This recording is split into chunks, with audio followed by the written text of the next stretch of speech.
Video को शुरू करने से पहले आप सभी कृपया चैनल को सब्सक्राइब जरूर कर लीजिए। बहुत समय पहले एक छोटे से गांव में एक प्यारी सी लड़की राधिका और एक साहसी लड़का समीर रहते थे। राधिका और समीर एक दूसरे के अच्छे दोस्त थे। वे हमेशा साथ खेलते, पढ़ते और एक दूसरे की मदद करते थे। राधिका का एक प्यारा सा कुत्ता था जिसका नाम चिंगू था। चिंगू हमेशा उनके साथ रहता और उनके हर कदम पर उनका साथ देता। चिंगू के बिना उनका कोई भी काम अधूरा लगता था। एक दिन जब राधिका और समीर बोर हो गए थे और गांव के आसपास के खेतों में खेल खेल कर थक गए थे, तो उन्होंने एक रोमांचक योजना बनाई। समीर ने कहा, क्या तुम चाहोगी कि हम जंगल का सफर करें? शायद हमें वहां कुछ नया और मजेदार देखने को मिले। राधिका ने खुशी से हामी भर दी। चिंगू ने उनके इरादे समझे और खुशी से झूमते हुए उनके पास दौड़ता हुआ आया। तो फिर राधिका ने कहा, आज जंगल में एक नया सफर होगा। और तीनों, राधिका, समीर और चिंगू, जंगल की ओर चल पड़े। जंगल में घुसते ही वातावरण बदल गया। पेड़ पौधे घने और विशाल हो गए थे और हवा में एक हल्का सा ठंडक का एहसास था। सूरज की रोशनी बड़े पेड़ों के बीच से झांक रही थी। पक्षियों की चहचहाहट और हवा के साथ खड़खड़ाते पत्तों की आवाज सुनाई दे रही थी। राधिका और समीर दोनों ही बेहद उत्साहित थे, लेकिन साथ ही थोड़ा सा डर भी महसूस कर रहे थे। चिंगू आगे आगे दौड़ रहा था, जैसे उसे पता हो कि कहां जाना है। वह बहुत दूर तक चलने के बाद एक खुले मैदान में पहुंचे। अचानक चिंगू जोर से भौंका और तेजी से एक दिशा में दौड़ने लगा। राधिका और समीर चौंक गए और चिंगू के पीछे दौड़े। कुछ समय बाद वे एक विशाल हाथी के पास पहुंचे जो बड़ी सी शांत मुद्रा में खड़ा था। उसका आकार बहुत बड़ा था और उसकी त्वचा पर समय के साथ आने वाली झुर्रियां थीं। उसकी आंखों में एक अजीब सी उदासी थी। राधिका ने हिम्मत जुटाई और हाथी से पूछा, तुम इतने उदास क्यों हो गजराज भैया? गजराज ने अपनी लंबी सूंड को झुकाया और धीरे से कहा, मैं बहुत समय पहले एक बड़े झुंड का हिस्सा था। हम जंगल में हर जगह साथ रहते थे, लेकिन अब मैं अकेला हूँ। मैं अपनी खोई हुई यादों को ढूंढ रहा हूँ जो इस जंगल में कहीं छिपी हुई हैं। समीर ने गजराज की बात सुनी और कहा, क्या हम तुम्हारी मदद कर सकते हैं? हम तुम्हारी यादें ढूंढने में तुम्हारी मदद करेंगे। गजराज की आंखों में एक उम्मीद की झलक दिखाई दी। तुम मेरी मदद करोगे? उसने थोड़ी सी उम्मीद के साथ पूछा। तभी पास की झाड़ी से एक खरगोश कूदकर बाहर आया। उसका नाम तूफान था। वह जंगल का एक अच्छा जानकार था और गजराज का पुराना दोस्त भी था। तूफान ने कहा, अगर तुम गजराज की यादें ढूंढना चाहते हो तो तुम्हें जंगल के सबसे पुराने पेड़ तक जाना होगा। वहां कुछ खास है जो गजराज की खोई हुई यादों को वापस ला सकता है। राधिका और समीर दोनों ने बिना किसी संकोच के कहा, हम तुम्हारी मदद करेंगे गजराज भैया। और फिर चिंगू, गजराज, तूफान, राधिका और समीर सभी मिलकर उस पुराने पेड़ की ओर चल पड़े। जंगल में और गहरे होते गए रास्तों से होते हुए वे उस पुराने पेड़ तक पहुंचे। पेड़ इतना विशाल और प्राचीन था कि उसकी जड़ें जमीन से बाहर आकर फैल गई थीं। पेड़ के नीचे एक चमकदार पत्थर पड़ा था जो हल्की सी रोशनी से चमक रहा था।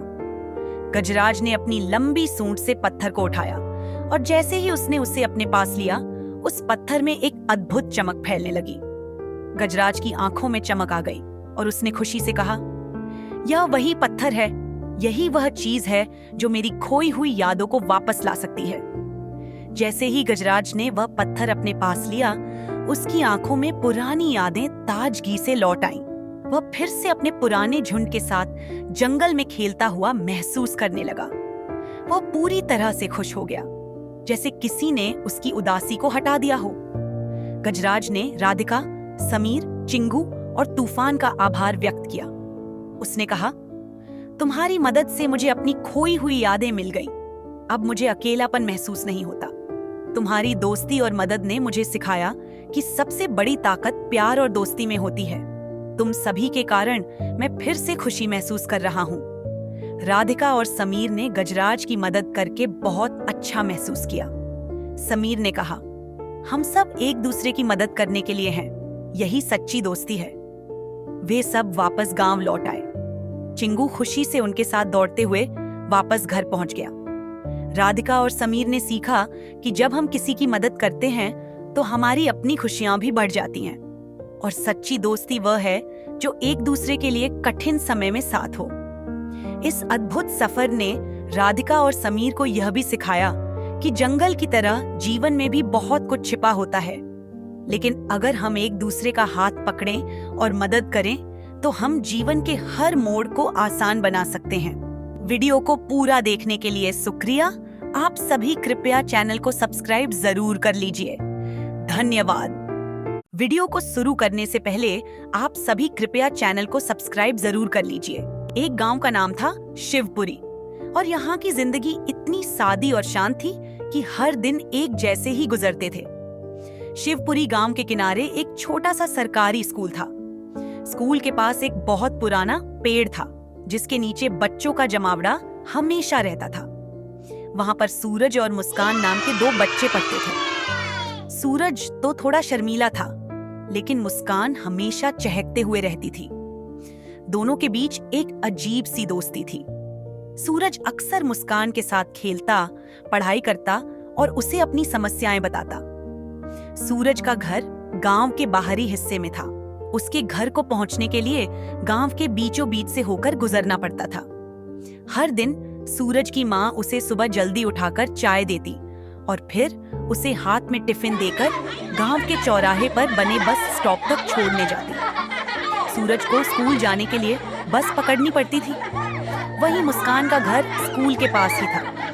वह कभी भी अपने घर से स्कूल पैदल ही चली जाती थी और इस बात को लेकर उसे कोई परेशानी नहीं थी। मुस्कान का मन हमेशा कुछ नया करने में लगता था, लेकिन सूरज के लिए बस का सफर ही सबसे आरामदायक तरीका था। एक दिन सूरज और मुस्कान दोनों स्कूल जाने के लिए एक ही रास्ते पर थे।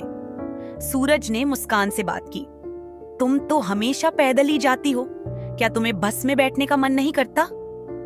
मुस्कान हंसी और बोली, नहीं सूरज, मुझे पैदल चलने में अच्छा लगता है, और वैसे भी बस में बैठने से स्कूल जाने का समय थोड़ा बढ़ जाएगा।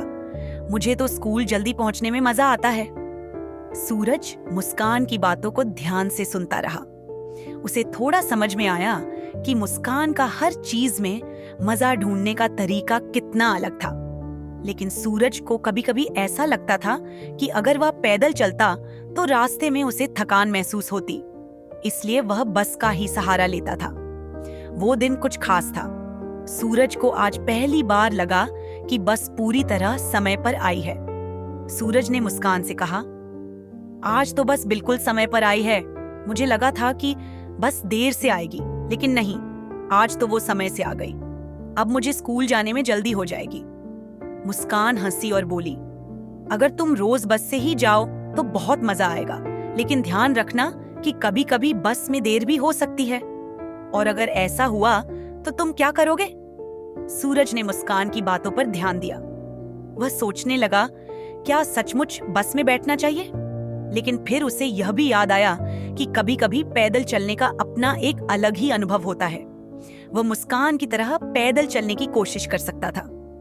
अगले दिन सूरज ने तय किया कि वह आज बस की बजाय पैदल ही स्कूल जाएगा। शुरुआत में वह थोड़ा हिचकिचाया, लेकिन फिर उसने अपने कदम बढ़ाए। सूरज का यह सफर बहुत ही खास था। रास्ते में उसने गांव के खेतों में काम कर रहे किसानों और रास्ते में उगाए फूलों को देखा। सूरज को महसूस हुआ कि पैदल चलने से उसका दिल हल्का हो गया था और वह हर एक चीज को करीब से देख सकता था। स्कूल पहुंचने पर मुस्कान ने सूरज से पूछा, आज तुम पैदल क्यों आए? सूरज मुस्कान को मुस्कुराते हुए बोला, आज मैंने सोचा कि बस की बजाय पैदल चलता हूँ। रास्ते में बहुत सारी बातें देखने को मिली। ऐसा लगा जैसे मैंने गांव को नजदीकी से जाना। मुस्कान ने कहा, तुमने बिल्कुल सही किया सूरज। कभी कभी हमें बदलाव की जरूरत होती है। बस से जाना भी ठीक है, लेकिन पैदल चलने से हम जीवन को और अच्छे से महसूस कर सकते हैं। सूरज और मुस्कान दोनों हंसते हुए स्कूल की तरफ बढ़े। उन्होंने यह महसूस किया कि चाहे बस हो या पैदल चलना, दोनों ही तरीके अपनी जगह पर अच्छे होते हैं। कभी कभी हमें पुराने तरीके अपनाने में भी मजा आता है और कभी कभी कुछ नया करने से भी हमें बहुत कुछ सीखने को मिलता है। वीडियो को पूरा देखने के लिए शुक्रिया। आप सभी कृपया चैनल को सब्सक्राइब जरूर कर लीजिए। धन्यवाद।